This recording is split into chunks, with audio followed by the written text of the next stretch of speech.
আমাদের যে ক্ষতিগ্রস্ত হয়েছে সেটা হলো আমাদের কমিশন, আমাদের যে দেনা পাওনা, আমাদের যে বিষয়গুলো আছে সেগুলো হলো আমাদের 45 থেকে 40% মাল বিক্রি করাইছে, কিন্তু লেজারে দেশে 16 থেকে 18%। আর বিভিন্ন অ্যাডজাস্টমেন্ট তারা আমাদেরকে দেয়নি। যদি আমরা বলি যে ভাই আমাদের অ্যাডজাস্টমেন্টগুলো দেন, আজকাল পরশু তো সেরকম আমাদের কাল ফোন করে এবং আমাদের বর্তমানে দামের মধ্যে রাখছে।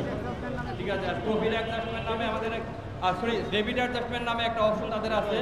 ঠিক আছে, তো এই ডেবিট অ্যাডজাস্টমেন্ট মানে ভুতুরে টাকা, তাদের লেজারে তারা নিজেরাই টাকা ওঠায়।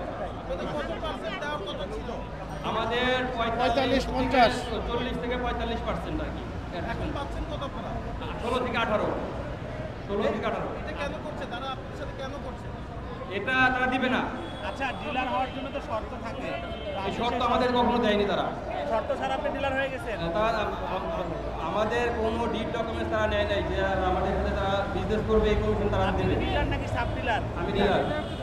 ডিলার হলে তো তাদের চুক্তি ফর্ম থাকে। তারা চুক্তি কোনো ডিলারের চুক্তি হয় না এখানে। কারোর সাথে কোনো চুক্তি ফর্ম নাই। আপনারা সবাই একসাথে কিভাবে হলেন? আমরা সকলে যারা যে প্রতিবাদ 5 আগস্টের পরে আমরা সকলের সাথে যোগাযোগ করে আমরা একসাথে হয়েছি আর কি। প্রত্যেকের সাথে এই সারা বাংলাদেশ আমরা প্রবলেমগুলো করছে আর কি। আপনারা একসাথে হলেন? হ্যাঁ, একসাথে হলাম। একসাথে হওয়ার পরে আমরা রিসেন্ট কিছুদিন আগে একটা প্রেস ব্রিফিং করছি, সেটাও তারা বাদ দিচ্ছে। তারা আমাদের ফোন দিচ্ছে, বলতেছে আপনারা এটা প্রেস ব্রিফিং করেন না, আপনারা আমাদের অফিসে আসেন, বসেন, আমরা আপনাদের সমাধান করব।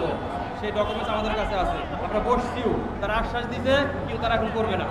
মোটামুটি সবার সাথে আপনাদের একই জিনিস, যেহেতু তার মানে কি এটা কি প্রতিষ্ঠানের কোনো সিস্টেম, মানে এটা কি প্রতিষ্ঠানেরই কোনো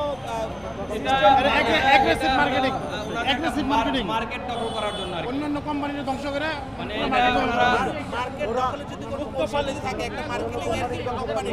1920 স্লোগানে একটা ফ্রিজ বিক্রি করে, কিছু ফ্রিজ বিক্রি করে যে 19 সালে 20 লাখ ফ্রিজ বিক্রি করবে, তখন অনেকে ক্ষতিগ্রস্ত হয়েছে। টার্গেট দিয়েছিল, টার্গেট দিয়ে, হ্যাঁ ঠিক আছে, এটা এরিয়া ম্যানেজারদেরকে টার্গেট দিয়ে দেয়, এরিয়া ম্যানেজার আমাদের প্রেশার ক্রিয়েট করে যে আমাদের বিক্রি করতে হবে। সেটা কি সেলসের প্রেশার?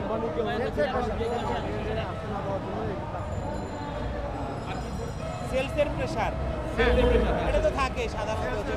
সেটা সেলসের প্রেশার বলতে এটা এরিয়া ম্যানেজারের প্রেশার, সেই প্রেশার আমাদের উপর চাপায় দেয়। আচ্ছা, আপনার কাগজপত্র ছাড়া কিভাবে নিবন্ধিত ডিলার হলেন সেটা তো আমাদের মাথায় আসছে না। আপনার ডিলারটা হলে সিস্টেম না, ওটা ওদের গুপ্ত পলিসি, সুনামা লাগে, গুপ্ত পলিসি আপনাদের। কোম্পানি বুঝাইছে আপনার মাল পাওয়া যাবে না, আপনি তো কাগজপত্র দেবেন না। আমরা বারবার 18 সাল থেকে আমি কোম্পানির সাথে 20 বছর ব্যবসা করি। হ্যাঁ, ওনারা বারবারই বলছে যে আপনাদের মাল পাওয়া যাবে, আপনাদের কাগজপত্র দেবেন, আপনার মাল পাইলেই হয়। এরপরে 1920 করার জন্য আমাদের এক ডিলারকে 5,000-10,000 স্কোয়ার ফিট গুদাম নেওয়া হয়েছে, 3,000 স্কোয়ার ফিট শোরুম নেওয়া হয়েছে।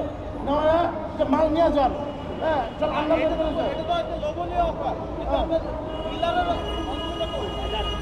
শুনেন, একটা কোম্পানি যখন ডিলার দেয়, একটা প্রথমত যারা ডিলার দেয় তার সঙ্গে এই ধরনের চুক্তি এবং প্রফিট এবং মার্কেটিং পলিসি বলে, এবং সেলসের টার্গেট দেয়, এটাও তাদের মার্কেটিং পলিসি।